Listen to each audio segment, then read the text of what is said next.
Lagi-lagi Indonesia meraih prestasi ya. Indonesia urutan pertama tingkat pengangguran tertinggi di ASEAN.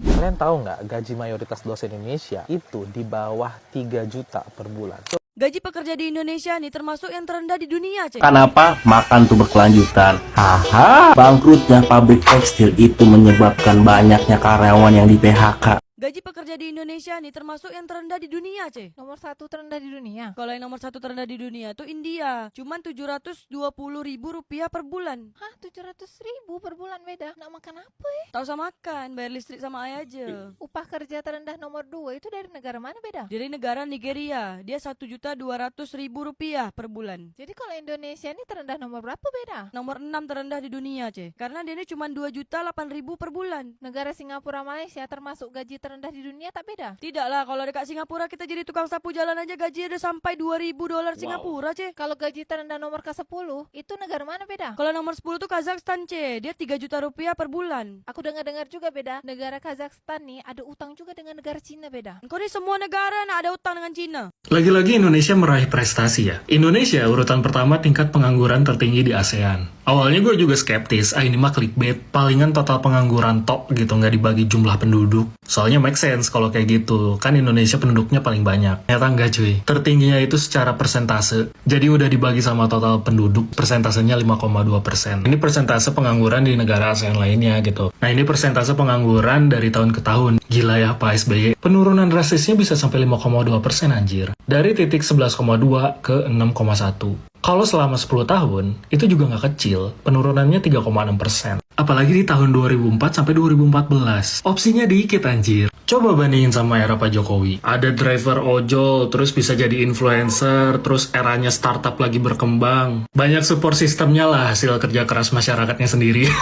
Tapi selama 10 tahun nih, dari 6,3 ini ke 5,2 ya 1%-an lah penurunannya. Terus kenapa bang di zaman modern, di zaman sekarang yang banyak opsinya justru angka penganggurannya tuh gak turun drastis? Nah grafik ini bisa menjawab. Karena serapan pekerja sektor formalnya terus menurun. Nih kayak di zaman SBY 2009 sampai 2014 15.600.000 pekerja yang diserap. Sekarang cuma 2 juta. Pemerintahnya malah sibuk nyalahin Gen Z. Ups. Assalamualaikum warahmatullahi wabarakatuh. Video ini saya buat untuk sebagai bentuk saling berbagi informasi. Indonesia sekarang menduduki peringkat pengangguran teratas di Asia Tenggara. Wow, ini sebuah prestasi yang tidak begitu membanggakan. Pengangguran banyak, lowongan pekerjaan susah. Ini bukan salah negaranya. Negara tidak pernah salah. Bukan salah Indonesia. Yang salah di dalam sistem pengelolaannya. Siapa lagi kalau bukan pemimpinnya. Jadi kalau mungkin pemimpinnya bisa mengelola dengan baik, mungkin tidak akan ada banyak pengangguran. Dan yang menjadi aneh, Gen Z menjadi perbincangan hangat karena rata-rata tidak bekerja dan jumlahnya puluhan juta. Namun di sisi lain, para pemangku jabatan, para menterinya menyalahkan Gen Z. Katanya Gen Z ini selalu bergantung kepada orang tua. Waduh. Ini sebuah pernyataan yang agak salah ya. Kemudian juga membandingkan beda dengan Gen Z yang ada di luar negeri atau Gen Z yang ada di luar negara. Sebenarnya siapa sih yang mau menganggur? Sedangkan lowongan pekerjaan di negara kita, misal kata butuh 1.000 orang yang melamar, kadang-kadang 10.000. Itu pun harus diseleksi ya. Jadi kalau mau bekerja di Indonesia itu memang harus melalui seleksi yang begitu sangat luar biasa seleksinya. Beda dengan di negara lain ya. Kalau di negara lain untuk sektor kerja kilang, yang penting kamu niat kerja, tak kisah umur kamu berapa, tak kisah tinggi kamu berapa. Di Indonesia persyaratan kerja sudah rumit, kemudian gajinya juga termasuk salah satu terendah di dunia. Ini fakta ya, tolong jangan marah-marah. Biasanya ada pula segelintir netizen yang tidak mau menerima fakta. Kalau dari segi pandangan saya, upah yang ada di negara Indonesia baiknya disamaratakan. Padahal harga bensin sama, harga minyak goreng sama. Kenapa kalau upah di Jakarta lebih mahal? Kenapa di daerah lain murah? Padahal harga bensin sama. Hal ini kan yang harus dibenahi supaya adil dan merata. Kalau di negara lain, upah itu rata-rata semua sama. Bahkan bukan hanya upah pekerjanya saja, tapi upah seorang dosen pun juga sangat murah. Hal ini benar-benar sangat mengejutkan. Oke, daripada penasaran mungkin ada yang tidak percaya, apa iya bang, masa upah dosen sangat murah? Kita reaction video berikutnya. Kalian tahu nggak gaji mayoritas dosen Indonesia itu di bawah 3 juta per bulan? Coba kalian bayangkan, untuk mau jadi dosen itu minimal S2. Tapi begitu kerja, gajinya cuma segitu. Kira-kira siapa yang mau jadi dosen? Ujung-ujungnya pekerjaan dosen ini hanya diisi oleh orang-orang yang tidak terlalu kompetitif di dunia industri, atau orang-orang yang sudah tua, yang sudah mau pensiun dan jadinya cuma mau ngajar aja. Tapi tipikal orang seperti ini kan dia tidak akan mengembangkan dirinya dengan maksimal dan justru malah mencari sumber pendapatan lain untuk memenuhi kebutuhan hidupnya. Dan ini membuat kualitas pendidikan jadi rendah. Nah, ini baru dosen. Kalau guru, angkanya lebih miris lagi. Jadi nggak heran kalau rata-rata IQ-nya orang Indonesia itu cuma 78. Karena kualitas para pendidiknya memang rendah. Dan masyarakatnya menuntut terus supaya UKT, uang kuliah, itu murah. Padahal biaya operasional kampus itu nggak bisa murah. Ujung-ujungnya gaji dosen cuma 3 juta, ya kualitas pendidikannya juga rendah. Dan ini akan jadi terus lingkaran setan. Makanya buat kalian yang kemarin berteriak uang kuliah mahal, harusnya kalian bukan menuntut uang kuliahnya dibuat murah, tapi tuntut pemerintah mensubsidi lebih banyak kampus-kampus dan memastikan kesejahteraan dosennya terpenuhi.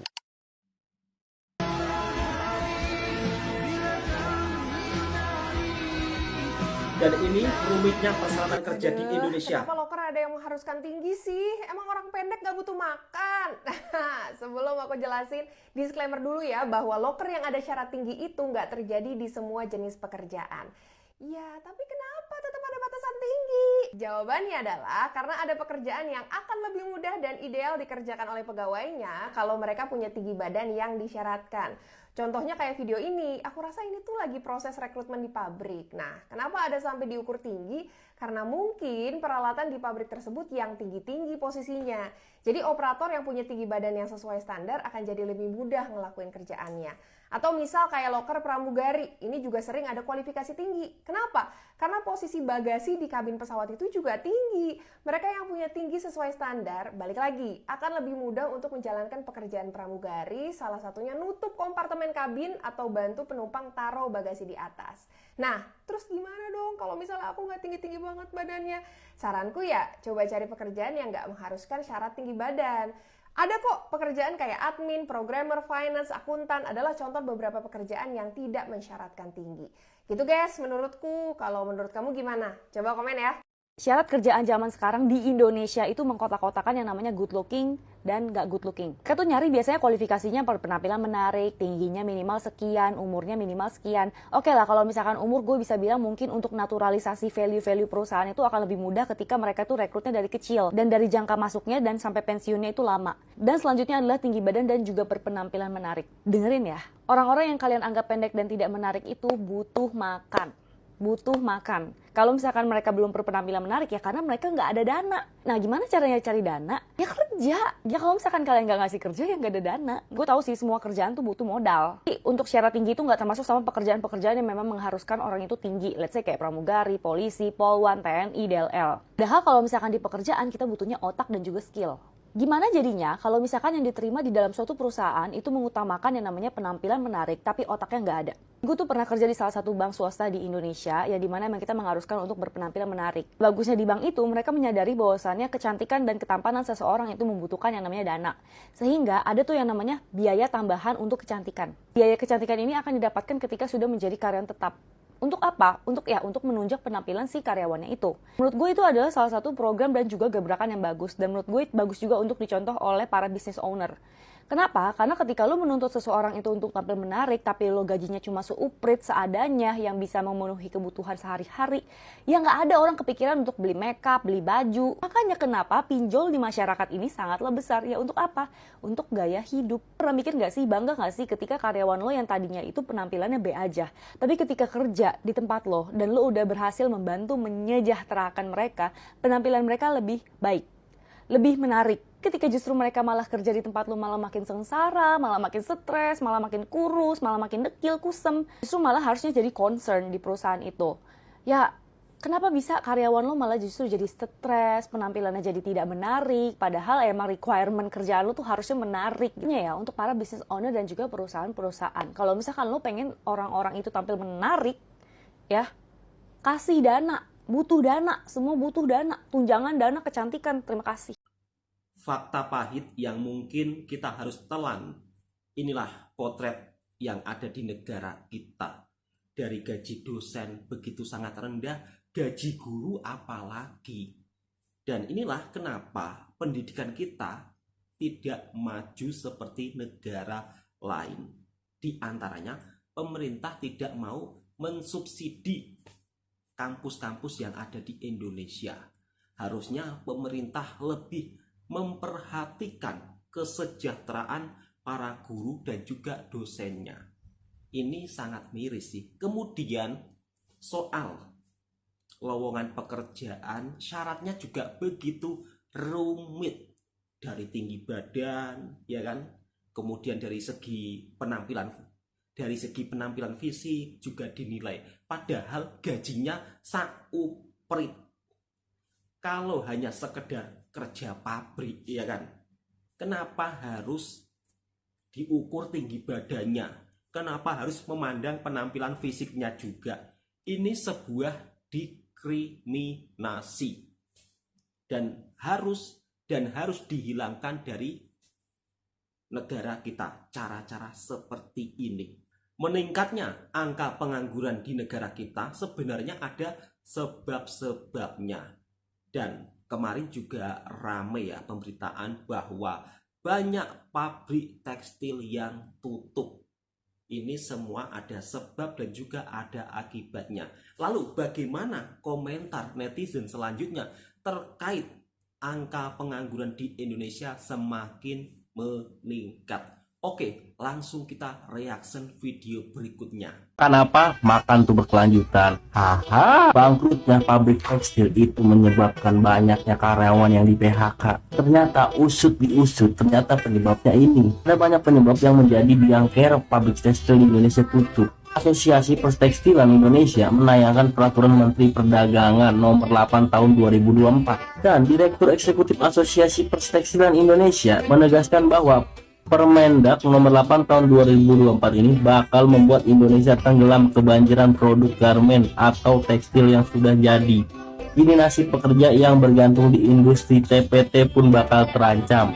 Lu tahu kan yang keroknya siapa? Ya pemerintah juga dengan undang-undangnya, segala undang-undangnya. Coba bayangin, yang belum kerja aja pengen nyari kerja. Ini yang udah pada kerja di PHK, makin banyak jumlah pengangguran kita.